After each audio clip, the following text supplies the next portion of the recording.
香港金像獎前主席兼最佳導演陳嘉上喺多個公開訪談、影展交流會同埋經典電影修復版首映會上面，多次以極度果斷嘅語氣讚賞周星馳係一個不可多得嘅天才演員。佢特別強調喺90年代初期親自執導《逃學威龍》同埋《武狀元蘇乞兒》嘅過程入面，周星馳所展現出嚟嘅肢體控制、即興對白設計同埋對喜劇外表下悲劇情感嘅精準拿捏，遠遠超越咗同時期任何一位商業喜劇演員。甚至喺拍攝現場用一個冇聲嘅動作就震撼咗全場工作人員。究竟導演陳嘉上係憑藉邊啲具體嘅拍戲現場經歷、經典鏡頭嘅即興處理方式，同埋周星馳喺喜劇包裝下嘅深層悲劇演繹，歸納出周星馳係一個天才演員呢？要清楚剖析陳嘉上對周星馳嘅極高評價，時間必須倒流翻去1991年，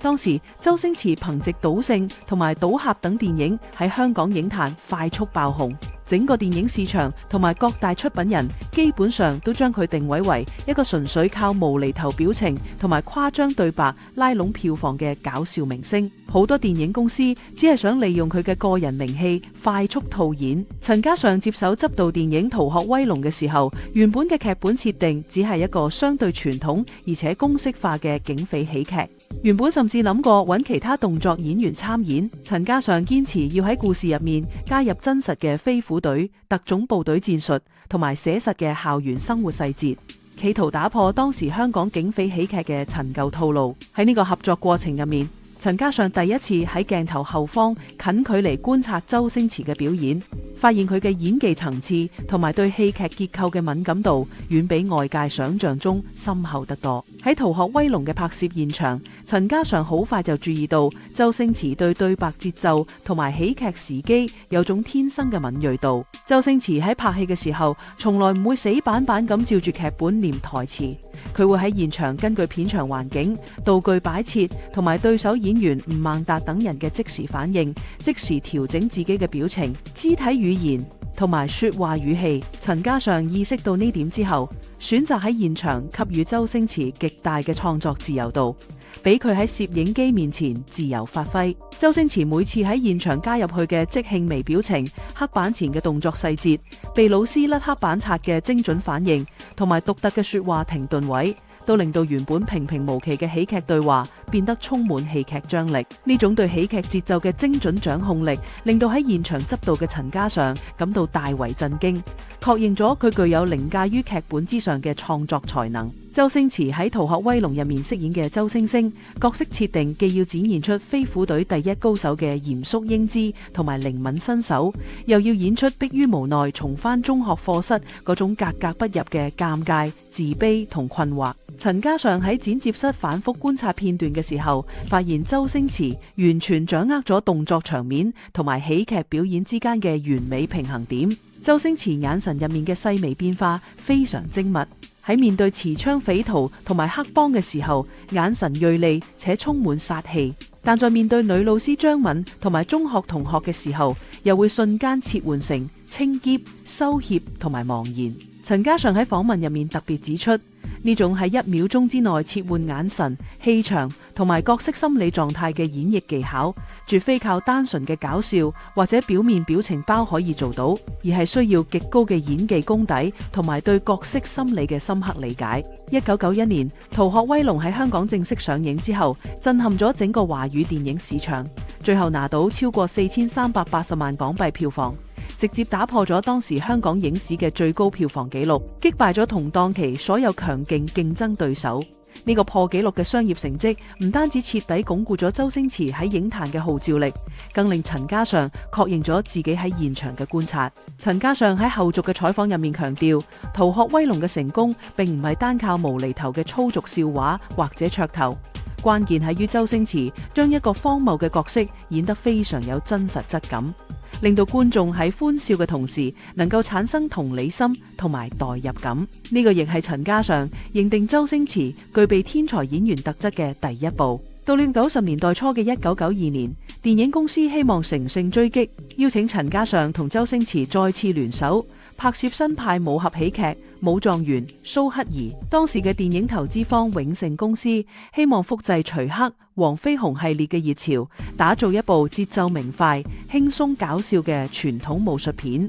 不過，陳嘉上同周星馳喺開拍之前進行咗多次深入嘅溝通，雙方達成咗高度共識，決心唔做一部純粹討好市場嘅淺薄喜劇，而係要深入探討一個廣州將軍府富家子弟由人生巔峰跌落谷底，再喺屈辱入面重新站起來嘅人生悲劇。呢個創作方向嘅轉變，為周星馳提供咗一個展現極致悲劇演技同埋情感爆發力嘅絕佳舞台。喺武狀元蘇乞兒嘅拍攝過程入面，最令陳嘉上終生難忘，而且多次喺媒體面前提起的，係廣州將軍府蘇粲全家被清朝官員抄家嘅嗰一場關鍵戲份。劇本要求蘇粲因為考武狀元文試舞弊而被皇帝降罪，充公所有家產同埋功名。父子二人在一夕之間，由高高在上嘅富貴少爺變成街頭乞兒。喺拍攝現場，陳嘉上喺開機之前，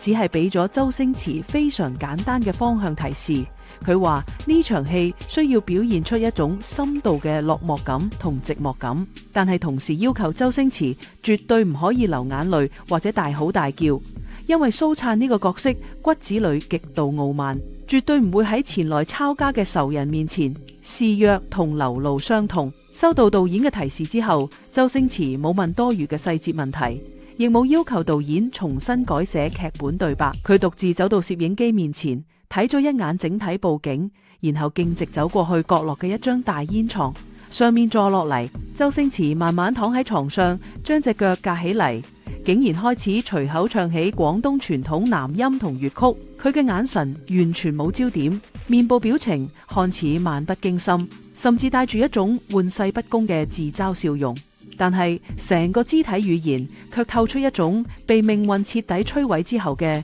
麻木、空虛同無奈。佢用最輕鬆、最隨意嘅唱腔演繹出最沉重、最令人心碎嘅絕望，將一個淪為乞兒嘅昔日少爺心境表現得體貼入微。當時坐在監視器後方嘅陳嘉上睇到呢個鏡頭嘅時候，整個人震撼到起晒雞皮高屁，眼眶瞬間發紅。全場工作人員亦頓時鴉雀無聲。陳嘉上喺多年後嘅訪問入面感嘆，呢個躺喺床上隻腳架起隨口唱南音嘅動作設計，劇本上面完全冇寫過，亦冇任何導演可以教得出嚟過。周星馳用咗一種完全超出常人邏輯嘅反向演繹方式，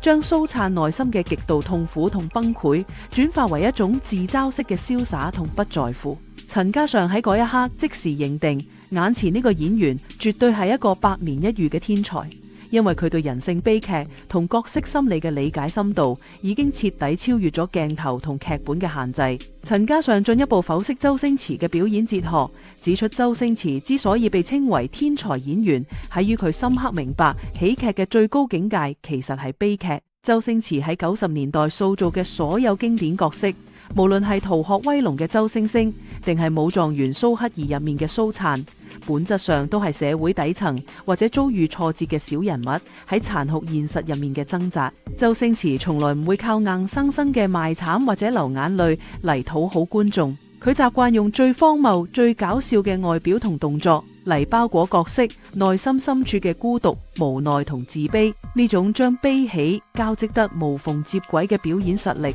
喺整個華語影壇歷史上面都極之罕見。喺陳嘉上嘅專業評價入面，周星馳嘅演繹風格同表演天賦完全可以媲美世界級嘅喜劇大師查理卓別林。周星馳對喜劇節奏同情緒轉換嘅控制已經精準到以毫秒嚟計算，一個眼神嘅細微轉向，一次呼吸嘅停頓，都可以瞬間改變成個鏡頭嘅情緒走向。陳嘉上指出，普通演員演喜劇往往只係照本宣科或者依靠誇張肢體，但係周星馳可以喺同一幕戲入面，前一秒令到觀眾大笑，後一秒就令到觀眾感到心酸同沉重。呢種對觀眾情緒嘅極強操控力同感染力，正是陳嘉上不斷喺業界強調佢係天才演員嘅核心原因。除了讚賞周星馳嘅演技之外，陳陳嘉上亦從專業導演嘅角度拆解咗周星馳後期轉型做導演之後喺片場嘅困境。陳嘉上觀察到，周星馳因為自己本身係一個頂級嘅天才演員，所以當佢親自執導喜劇之王、少林足球同埋功夫嘅時候，會習慣性要求身邊所有配角同主演員都要達到佢嗰種天才級別嘅表演標準。然而，普通演員根本無法具備周星馳嘅即興反應、微表情、控制同情感深度。呢個亦導致周星馳喺片場往往會感到極度挫敗同嚴苛。呢個現象反而從側面證明咗周星馳嘅表演天賦係獨一無二，而且無法被複製嘅。陳嘉上總結自己同周星馳合作成功嘅經驗，關鍵喺於導演要懂得放下身段同權威，俾天才演員足夠嘅發揮空間。好多導演喺同周星馳合作嘅時候，會試圖用死板嘅劇本同指示將佢框住，結果往往適得其反。陳嘉上選擇喺現場提供一個清晰嘅情緒方向同框架，然後將具體嘅表演細節、對白調整同節奏全權交俾周星馳自由創作。事實顯示，呢一種信任同互相尊重，先至能夠將周星馳嘅天才潛能100%激發出嚟。創作出逃、學威龍同武狀元、蘇乞兒呢啲經歷數十年依然歷久不衰嘅華語影壇經典作品，將當年主流市場嘅睇法同埋陳嘉上嘅片場實證進行比較，可以睇到兩種截然不同嘅視覺。市場同大眾喺90年代初期只係將周星馳當成票房保障同埋無厘頭搞笑符號，關注嘅係佢講咗邊啲金句或者做咗邊啲搞笑動作。